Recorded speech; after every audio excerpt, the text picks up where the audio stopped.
दोस्तों, मेरा नाम है रोहित कुमार और आप देख रहे हैं आर के कंप्यूटर। अभी तक हम लोगों ने सीखा हुआ है कंप्यूटर के फंडामेंटल में बहुत सारी बेसिक जानकारी। अगर आपने पिछली वीडियो देखी हुई तो आपको पता होगा कि आपने अभी तक बहुत कुछ सीखा हुआ है। आज हम सीखेंगे कंप्यूटर की जनरेशन्स के बारे में कि जो कंप्यूटर की जनरेशन्स होती हैं वो क्या होती हैं। Generation of computer, what is the generation, generation क्या है, ये जनरेशन क्या है, ये हम बात कर रहे हैं कंप्यूटर के विषय में। The computer based upon the older technology of electronics have been replaced by a newer form machineries and things stage are called generation of computer.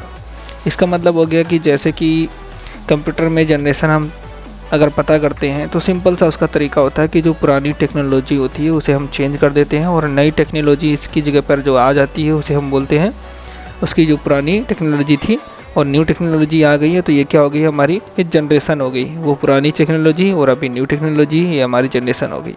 इसी प्रकार से हम एग्जांपल अगर लेने की बात करते हैं तो पहले ओल्ड कंप्यूटर चला करते थे तो वो ओल्ड कंप्यूटर यानी कि ओल्ड टेक्नोलॉजी थी। और अभी के जो है नए कंप्यूटर चल रहे हैं काफ़ी ज़्यादा लाइट वेट में आ चुके हैं जो कंप्यूटर, वो सारे के सारे नए जनरेशन के हैं। Okay, there are 5 generation of computer. जो कंप्यूटर में जनरेशन्स होती हैं वो टोटल 5 प्रकार की होती हैं। अब कौन कौन सी 5 जनरेशन हुई हैं अभी तक की हमारे पास में, अब समझते हैं इसको एक एक step by step. First generation computer, आपका जो फर्स्ट जनरेशन कंप्यूटर आया था वो 1946 से लेके 1959 के बीच रहा था। अब इस जनरेशन में क्या हुआ था, अब इसके बारे में कुछ पॉइंट्स मैंने लिखे हुए हैं, सिर्फ उसको समझेंगे बहुत अच्छे से। कि large in size taking a lot of space in a room, it weight over 30 ton. इसका मतलब हो गया कि जैसे कि ये साइज़ में काफ़ी ज़्यादा बड़े हुआ करते थे और वज़न में 30 टन के बराबर, और स्पेस में कम से कम एक रूम का स्पेस लेते थे ये। तो आप कह सकते हैं कि जो फर्स्ट जनरेशन का कंप्यूटर था काफ़ी बड़ा हुआ करता था। Very slow input and output device, very slow input and output device, इसका मतलब होता है कि ये जैसे ही हम इसमें कोई भी इनपुट का रिस्पॉन्स कर रहे थे तो काफ़ी ज़्यादा स्लो हुआ करते थे और ये बहुत ही स्लो के साथ में वर्क करते थे ये। इस वजह से आउटपुट जो रिसीव होता था काफ़ी स्लो रिसीव होता था। हाई इलेक्ट्रिक कंजप्शन, इसका मतलब बिजली की खपत ज़्यादा करते थे। कॉस्टली टू बाई, काफ़ी महंगा हुआ करते थे। लिमिटेड मेमोरी स्पेस, इसके अंदर जो मेमोरी स्पेस था काफ़ी ज़्यादा कम रहता था। डिपेंड ऑन वैक्यूम ट्यूब और इंटरनल ऑपरेशन, ये सबसे ज़्यादा इंपॉर्टेंट वाली लाइन है कि इसकी जो टेक्नोलॉजी हुआ करती थी वो किस प्रकार की टेक्नोलॉजी यूज होती थी। तो फर्स्ट जनरेशन कंप्यूटर में वैक्यूम ट्यूब का यूज़ किया जाता था। क्या होता है वैक्यूम ट्यूब, अभी हम समझाएंगे आपको दिखाएंगे भी।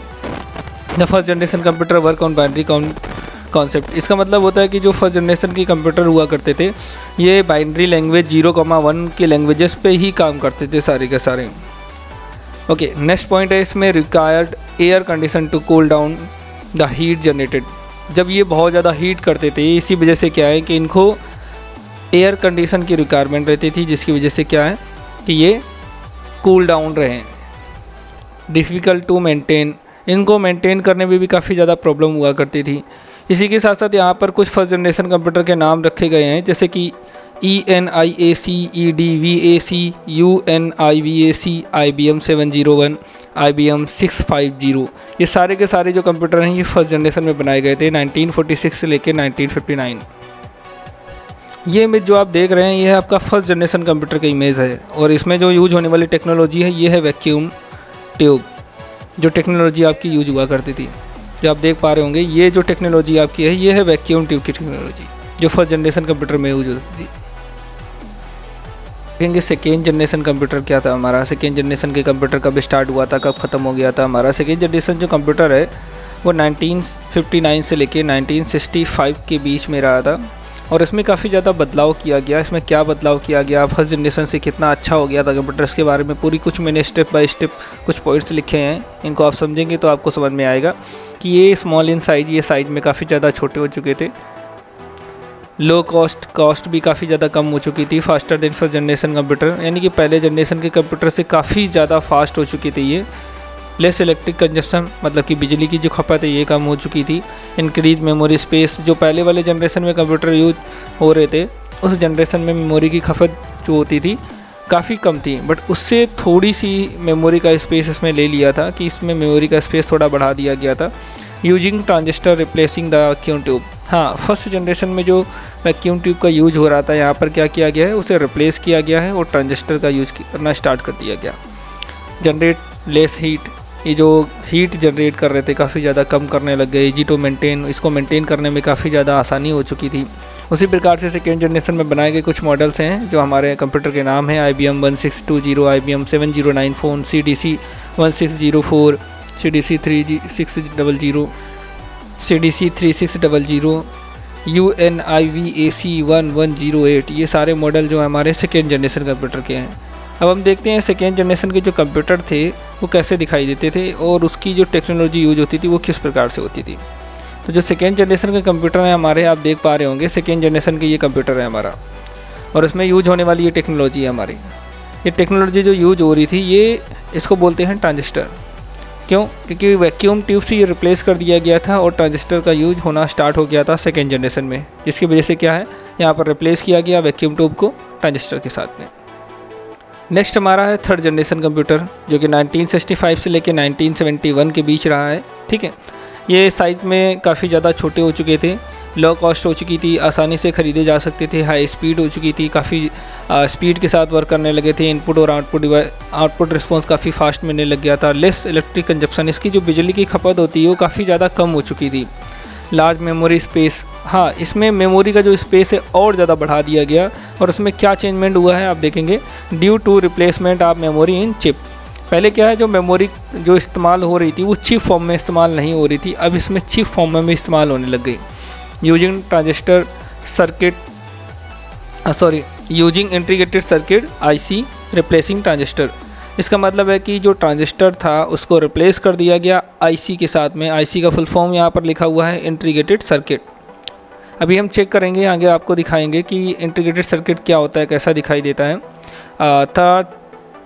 Third generation computer generated less heat. ये थर्ड जनरेशन के कंप्यूटर जो तो काफ़ी ज़्यादा हीट सेकेंड जनरेशन के कंप्यूटर जो ज़्यादा हीट करते थे वो थर्ड जनरेशन के मुकाबले काफ़ी ज़्यादा कम हीट करने वाले बन चुके थे। इजी टू मेंटेन, काफ़ी आसान हो चुका था मेंटेन करने के लिए। ओके, थर्ड जनरेशन कंप्यूटर जो हमारे काफ़ी सारे मॉडल हैं, IBM 360 सीरीज़ है, हनीवेल 6000 और PDP पर्सनल डेटा प्रोसेसर है, IBM 370 168 भी है, TDC 316 भी हैं। ये सारे के सारे आपके थर्ड जनरेशन के कंप्यूटर हैं। थर्ड जनरेशन के कंप्यूटर हम देखते हैं कैसे दिखाई देते थे। ये थर्ड जनरेशन का कंप्यूटर आप देख रहे हैं, आपकी स्क्रीन के सामने दिख रहा होगा, ये थर्ड जनरेशन का कंप्यूटर है हमारा। और रिप्लेस किया गया है आपका यहाँ पे ट्रांजिस्टर से IC। ट्रांजिस्टर जो होता है इसको रिप्लेस किया गया, थर्ड जनरेशन में हमारी IC लगा दी गई थी, और जो IC होती है वो इस तरीके से दिखाई देती है जैसे आप ये देख पा रहे हैं। अभी हम देखेंगे नेक्स्ट हमारा है fourth generation computer. Fourth generation का जो कंप्यूटर होता है वो 1971 से स्टार्ट हुआ था और 1980 तक रहा था। ठीक है, अब फोर्थ जनरेशन कंप्यूटर में क्या था कि काफ़ी ज़्यादा साइज़ में छोटे हो चुकी थी, very small in size, very low costly, काफ़ी ज़्यादा सस्ते मिलने लग गए थे मार्केट में, वेरी हाई स्पीड, काफ़ी ज़्यादा स्पीड के साथ वर्क करने लग गए थे। वेरी लेस इलेक्ट्रिक कंजप्शन, इनकी जो बिजली की खपत थी काफ़ी ज़्यादा कम हो चुकी थी। मच मेमोरी स्पेस, मेमोरी का जो स्पेस होता है काफ़ी ज़्यादा इंक्रीज़ हो चुका था। Using VLSI very large scale integrated circuit replacing IC। यहाँ पर जो इंटीग्रेटेड सर्किट यूज़ हो रहा था थर्ड जनरेशन कंप्यूटर में, अब फोर्थ जनरेशन में क्या हो रहा है कि उसको रिप्लेस कर दिया गया है और यहाँ पर यूज होने लगा VLSI। इसका फुल फॉर्म लिखा हुआ है यहाँ पर, very large scale integrated circuit. ठीक है, ये टेक्नोलॉजी हमारी फोर्थ जनरेशन में आ चुकी थी। नेक्स्ट है हमारे पास जनरेट लेस हीट। जो ये हीट कर रहे थे थर्ड जनरेशन के कंप्यूटर या इससे पहले के जो कंप्यूटर थे, ये सारे के सारे बहुत ज़्यादा हीट किया करते थे, बट फोर्थ जनरेशन का कंप्यूटर का हीट जो है काफ़ी कम हो चुका था। वेरी इजी टू मेंटेन करने में काफ़ी ज़्यादा आराम हो चुका था। और जो फोर्थ जनरेशन के कुछ मॉडल्स हैं यहाँ पे जो आप देख पा रहे हैं, DEC 10, स्टार 1000, PDP 11, और यहाँ पर 2 सुपर कंप्यूटर भी हमारे पास भारत में आ चुके थे जो कि आपके फोर्थ जनरेशन में आ चुके थे। अभी हम देखेंगे कि तो फोर्थ जनरेशन का कंप्यूटर होता है वो दिखाई कैसे देता था, वो किस प्रकार की टेक्नोलॉजी हमारी यूज होती थी उसमें। जो आप ये ग्राफ देख रहे हैं, यहाँ पे पिक्चर जो आप देख रहे हैं, ये फोर्थ जनरेशन का कंप्यूटर है। इस फोर्थ जनरेशन के कंप्यूटर में जो हमारी टेक्नोलॉजी यूज हो रही थी VLSI very large scale integrated circuit, ये हमारी ये टेक्नोलॉजी आप जो देख पा रहे हैं। अब हम देखेंगे फिफ्थ जनरेशन जो अभी हम यूज कर रहे हैं, आज की डेट में फिफ्थ जनरेशन कंप्यूटर जब आया था 1981 में आया हुआ था, और ये आज की डेट तक यानी कि अभी तक जो हम कंप्यूटर यूज़ कर रहे हैं सारे के सारे फिफ्थ जनरेशन यूज़ कर रहे हैं। अब इसमें क्या हुआ था, सबसे पहले इसमें चेंजमेंट हुआ इसकी टेक्नोलॉजी पे। इसकी जो टेक्नोलॉजी है VLSI से कन्वर्ट कर दी गई ULSI से, ultra large scale integrated technology इसकी यूज होने लग गई थी। इससे क्या काफ़ी ज़्यादा स्पीड के साथ ये वर्क करने लग गए थे। अब ये डेवलपमेंट थ्रू आर्टिफिशियल इंटेलिजेंस के तौर पे काम करने लग गए, जिसको आप समझ सकते हैं कि AI जो आप बोलते हैं, AI कंप्यूटर है ये, तो वो उसका जो पूरा नाम होता है आर्टिफिशियल इंटेलिजेंस कंप्यूटर। तो ये हमारे फिफ्थ जनरेशन में ही आ चुके थे। Development of natural language processing, ये नेचुरल लैंग्वेज प्रोसेसिंग में काम करने लग गए। लाइफ में जो रियल लाइफ सिचुएशंस होती है उसमें एक्सपर्ट बन चुके थे। Development of expert system to make decisions in real life system. तो ये कंप्यूटर हमारे बहुत ज़्यादा आगे बढ़ चुके थे, फिफ्थ जनरेशन के कंप्यूटर।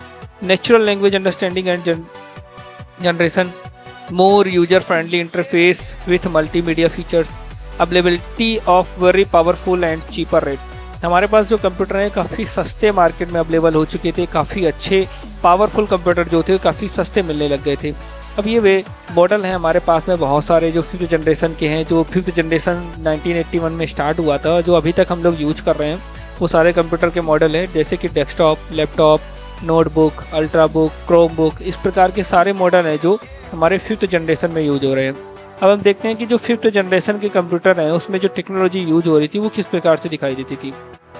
आपने देखा होगा कि ये जो पिक्चर दिखाई दे रही है इसमें इंटेल कोर i7 लिखा हुआ है, इसको बोलते हैं प्रोसेसर, और ये ULSI पे वर्क करती है।